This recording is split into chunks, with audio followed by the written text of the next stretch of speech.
नमस्कार, मैं अविनाश और आप देखना शुरू कर चुके हैं दलील न्यूज़। आज हमारे चैनल के माध्यम से आपसे रूबरू हो रहे हैं उत्तर प्रदेश अल्पसंख्यक आयोग के सदस्य श्री परविंदर सिंह जी। सर, आपका हमारे चैनल में बहुत बहुत स्वागत। धन्यवाद।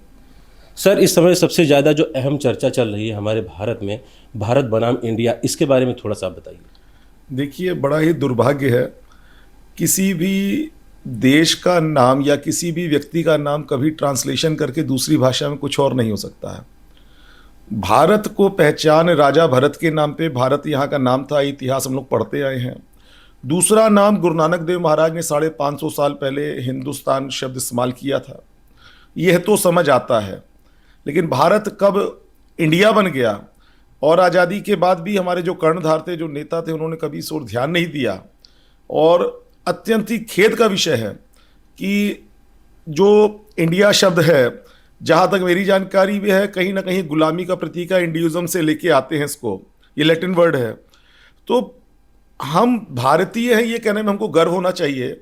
आज आज़ादी के 75 वर्षों के बाद, जबकि अमृत महोत्सव का काल चल रहा है, ये भारत का अमृत काल है। इस समय भारत के यशस्वी प्रधानमंत्री आदरणीय मोदी जी ने एक बहुत ही अच्छा इसका कदम उठाने का कार्य किया है कि भारत को अपना वास्तविक गौरव क्या हो। कल जब G20 के देशों को निमंत्रण पत्र भेजा गया और उसमें जितनी भी अग्रिम कार्रवाइयाँ की जा रही हैं, तो उसमें जो निमंत्रण भेजने का जब महामहिम राष्ट्रपति जी का नाम लिखा जा रहा है, तो उसमें लिखा जा रहा है प्रेसिडेंट ऑफ भारत। ये वास्तव में ये सुन के गर्व से सीना चौड़ा होता है। हम लोग को अपना मूल पहचानना चाहिए।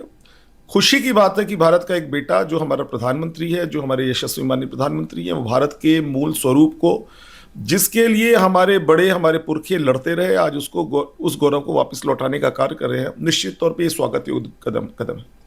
क्योंकि सर, जैसे भारत बनाम इंडिया हो रहा है, तो इसे विपक्षी पार्टियां एक स्टंट के रूप में देख रही हैं कि ये आगामी इलेक्शन को देखते हुए ये एक स्टंट किया गया है, लोगों को बरगलाने का काम किया गया है। इस पे क्या है? मैं बहुत स्पष्ट सा बात कहना चाहता हूँ कि प्रत्येक व्यक्ति को जो है गरिमापूर्ण तरीके से अपनी बात रखनी चाहिए।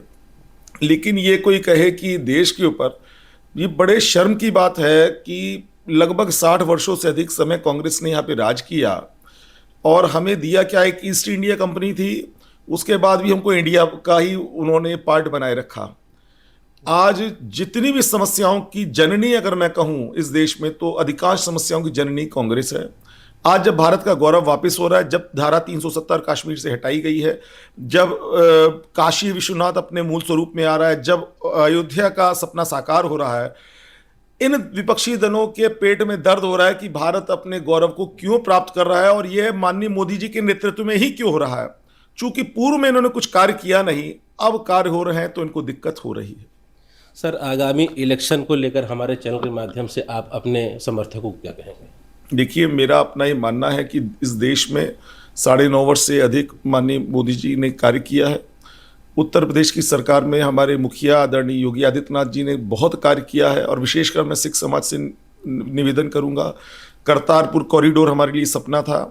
हमारे लिए हेमकुंड साहब का रोपवे बनाने की बात हो, हमारे लिए गुरु ग्रंथ साहब जी महाराज के पावन स्वरूपों को अफगानिस्तान से सुरक्षित वापस लाने की बात हो, अनेकों अनेक कदम मैं कहूँ, विभिन्न गुरुद्वारों को जीर्णोद्धार के लिए धनराशि जारी करना हो, तो इस प्रकार के कार्य जो हम लोग के लिए किए गए हैं, निश्चित तौर पे भारत का स्वर्णिम भविष्य इसी बात में सुरक्षित है कि हमको पुनः अग्रिम 5 वर्षों के लिए हम लोग माननीय मोदी जी को पुनः सशक्त करके, और उत्तर प्रदेश की 80 की 80 लोकसभा सीटें हम लोग जिता के भेजें, ताकि भारत पुनः जो विश्व गुरु बनने की ओर अग्रसर है, वो उस स्थान को प्राप्त भी करे।